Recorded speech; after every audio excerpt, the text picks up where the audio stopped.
जय माता जी। प्रिय भक्तों, अगर आपने नवरात्रि के व्रत रखे हैं और आप कलश विसर्जन करना चाहते हैं या दुर्गा विसर्जन करना चाहते हैं तो इस वीडियो में आपको सभी सवालों के जवाब मिलने वाले हैं। वीडियो बहुत ही महत्वपूर्ण है, पूरा ज़रूर देखिए। कलश विसर्जन कब और कैसे करें? विसर्जन का शुभ मुहूर्त क्या रहेगा? कन्या पूजन कब और कैसे करें? कलश के ऊपर रखे हुए नारियल को किसे देना चाहिए? माता की चौकी कलश के नारियल का, ज्वारे का या जल सामग्री का क्या करना चाहिए? विसर्जन करने से पहले जान लेते हैं विसर्जन के महत्व के बारे में। और इस वीडियो उन लोगों को ज़रूर देखना चाहिए जो कलश विसर्जन नवरात्रि, अष्टमी या नवमी तिथि में कर लेते हैं। अगर आप जानते हैं कि हमारी माता प्रकृति और स्वयं हमारा यह नश्वर शरीर पंच तत्वों के बिना, पंच तत्व यानी कि पृथ्वी, जल, अग्नि, आकाश और वायु विसर्जन का विधान है, इसी ब्राह्मणी चक्र पर निर्धारित है। जब हम मिट्टी की प्रतिमा बनाते हैं तो उसमें प्राण प्रतिष्ठा करते हैं तो हम उस पर निराकार सर्वव्यापी ब्रह्मा यानी दिव्य चेतना को एक साकार माध्यम से आवाहन करते हैं। 9 दिन की पूजा से हमारी वह मूर्ति दिव्य ऊर्जा से ओतप्रोत होती है और विसर्जन का अर्थ होता है उस दिव्य चेतना को उसके मूल तत्व जल में सहज वापस लौटाना। जल को स्वयं नारायण का स्वरूप और वरुण देव का क्षेत्र माना जाता है, इसलिए यह विसर्जन किसी त्याग और अशुभ कर्म का प्रतीक नहीं होता बल्कि पूर्णता और ब्रह्मांडी वापस का परम पवित्र कर्म है। और यह क्रिया अपने आप में किसी भी वार या दिन के निषेध से ऊपर है, क्योंकि विसर्जन करते समय अक्सर लोग दिन का विचार करते रहते हैं कि आज गुरुवार का दिन है, विसर्जन नहीं किया जाएगा, आज सोमवार का दिन है, आज रविवार का दिन है, कलश विसर्जन नहीं करना चाहिए। तो यह वीडियो उन लोगों के लिए महत्वपूर्ण है जो किसी भी वार का विचार करते हैं, क्योंकि हमारे पुराणों में भी कहीं भी ऐसा स्पष्ट निर्देश नहीं है कि गुरुवार को विसर्जन ना करा जाए और हमारे शास्त्रों केंद्रित है। शास्त्र वार पर नहीं यानी दिन पर नहीं बल्कि तिथि पर केंद्रित है। दशमी तिथि का विसर्जन का काल माना गया है। शिव पुराण में स्पष्ट वर्णन है कि देवी दुर्गा ने दशमी तिथि को ही महिषासुर का वध किया था और इसी दिन वह कैलाश पर्वत पर अपने लोक को वापस लौट गई थी। इसलिए विसर्जन के लिए जो सबसे सही समय माना जाता है वह है दशमी तिथि।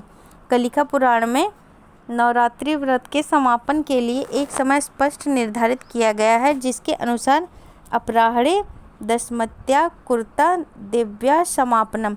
कलिका पुराण में के अनुसार दशमी तिथि के अपराह्न काल यानी कि दोपहर के बाद और प्रदोष काल से पहले देवी का विसर्जन कर देना चाहिए। कलश विसर्जन भी इस समय कर देना चाहिए और हमारे धार्मिक ग्रंथ निर्णय सिंधु में भी इस बात का वर्णन है कि दशमी तिथि के दिन विशेषकर अपराह्न काल में विसर्जन करना चाहिए। तो इस प्रकार इन सभी प्रमाणों में यह आकृत्यम रूप से सिद्ध होता है कि विसर्जन करने के लिए दशमी तिथि ही सर्वोपरि मानी गई है। अगर शुभ दशमी तिथि को कोई भी वार पड़ रहा हो तो कलिका पुराण के निर्देशानुसार विसर्जन करना पूर्णतः शास्त्र सम्मत है और इसमें किसी भी प्रकार का कोई दोष नहीं लगता, क्योंकि शास्त्र तिथि को महत्व देते हैं, वार को नहीं। अक्सर लोग कलश विसर्जन जिनके यहाँ अष्टमी को कन्या पूजन होता है वहाँ अष्टमी तिथि को कन्या पूजन करने के बाद कर लेते हैं। कुछ लोग नवमी तिथि को भी कलश विसर्जन करते हैं। तो यदि आप इस नियम का पालन करते हैं और करते आ रहे हैं तो अगर हो सके तो इस नियम का पालन आप बदल दीजिए। दशमी तिथि को ही कलश विसर्जन या दुर्गा विसर्जन करना शुरू कर दीजिए। और अगर आप ऐसा नहीं करना चाह रहे हैं तो कोई परेशानी है और कोई समस्या है तो आप फिर नवमी तिथि को विसर्जन कर सकते हैं। आइए जान लेते हैं विसर्जन की संपूर्ण विधि के बारे में, ताकि विसर्जन करते समय आपको किसी भी प्रकार का कोई दोष न लगे। विसर्जन करते समय भद्राकाल या राहुकाल का समय ना हो, इस बात का भी ध्यान रखना चाहिए। जैसा कि इस बार चैत्र नवरात्रि 19 मार्च गुरुवार से शुरू हुई है और नवरात्रि की अष्टमी और नवमी तिथि इस बार 26 मार्च गुरुवार को पड़ रही है। वही 27 मार्च शुक्रवार को दसवीं तिथि भी और नवमी तिथि भी सुबह से 10:06 तक रहेगी। तो ऐसे में आप 27 मार्च शुक्रवार को यदि कलश विसर्जन करते हैं तो यह बहुत ज़्यादा शुभ रहेगा। हालांकि हम आप दोनों ही दिन का राहु काल समय बता दे रहे हैं ताकि आप जब भी विसर्जन करें तो उस समय राहु काल के समय का आप ध्यान रख सकें।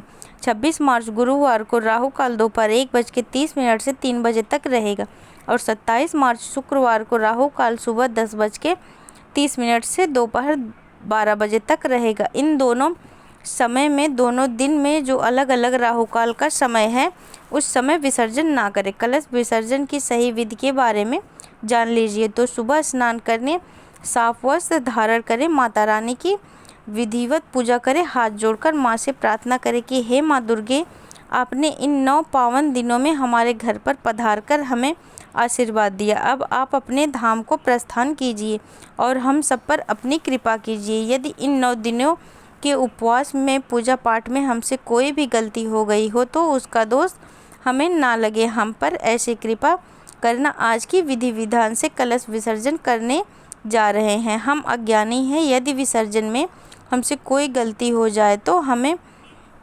माँ हमें अपनी संतान समझकर हमारी उस गलती को, अपराध को क्षमा कीजिए। इस प्रकार आप सच्चे मन से प्रार्थना करें और सबसे पहले कलश के ऊपर रखा हुआ नारियल हटाएं। कलश के जल को पूरे घर में छिड़क दें। बाकी बचे हुए जल को आप अपने घर के किसी पौधे में विसर्जित कर सकते हैं। तुलसी जी के पौधे में विसर्जित ना करें। आसपास पीपल या बड़ का वृक्ष हो, नीम का पेड़ हो, बेल वृक्ष हो तो वहाँ पर विसर्जित किया जा सकता है।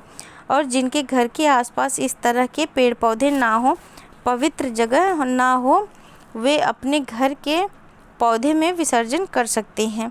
कलश के ऊपर रखा हुआ नारियल क्या करना चाहिए? कुछ लोग तो परिवार में प्रसाद के रूप में इस नारियल को तोड़कर बांट सकते हैं, ग्रहण कर सकते हैं या आसपास के किसी मंदिर में अर्पित कर सकते हैं।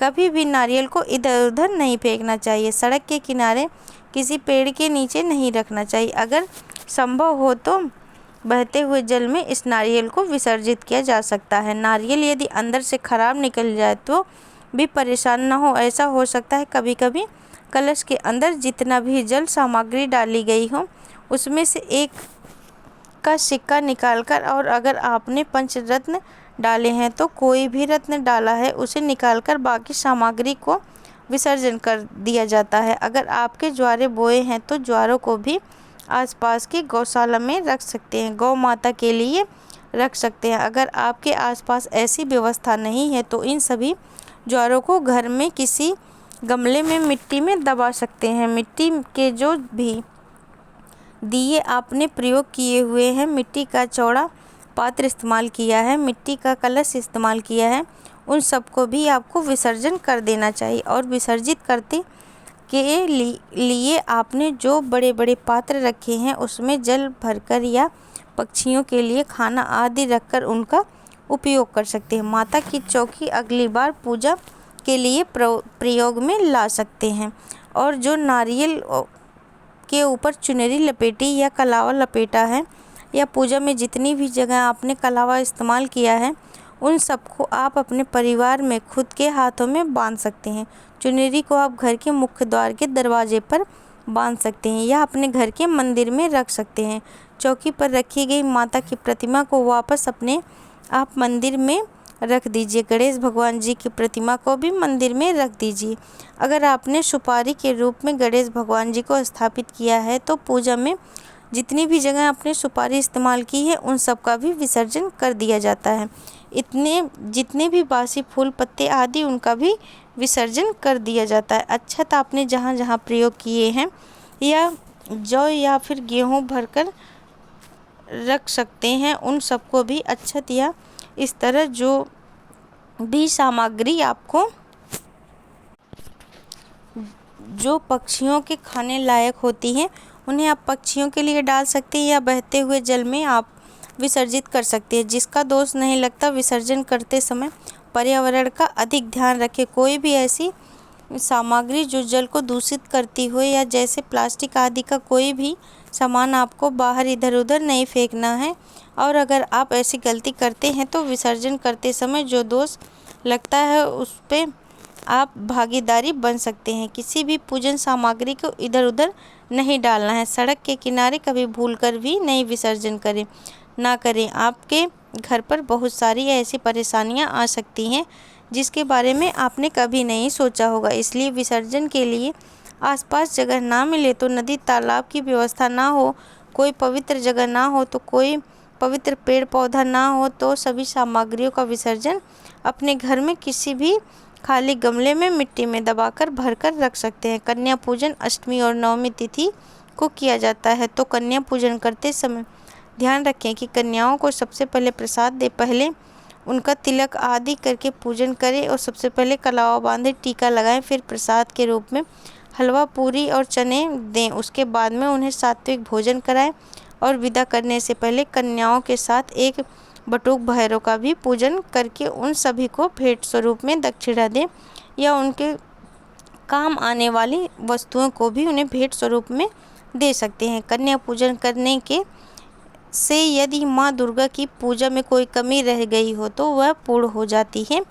इसलिए कन्या पूजन अपने सामर्थ्य के अनुसार आपको पूजन करना चाहिए। कोई कमी, कोई कंजूसी नहीं करनी चाहिए। और जाने से पहले सभी कन्याओं के हाथ में एक एक फल जरूर रखें। उन्हें खाली हाथ कभी विदा नहीं करना चाहिए। सबके चरण छूकर उनको विदा दें और इस प्रकार आप कन्या पूजन कर सकते हैं। आपने यदि माता रानी को श्रृंगार की सामग्री अर्पित की है तो श्रृंगार की सामग्री आप किसी निर्धन सुहागन महिला को भेंट स्वरूप में दे सकती हैं और खुद भी आशीर्वाद रूप में सुहाग की किसी सामग्री का प्रयोग कर सकती हैं। कुंवारी कन्या भी चूड़ी, बिंदी आदि या मेहंदी, काजल आदि अपने लिए आशीर्वाद के स्वरूप में रख सकती हैं। बाकी सामग्री को भेंट में दे दें। जय माता जी।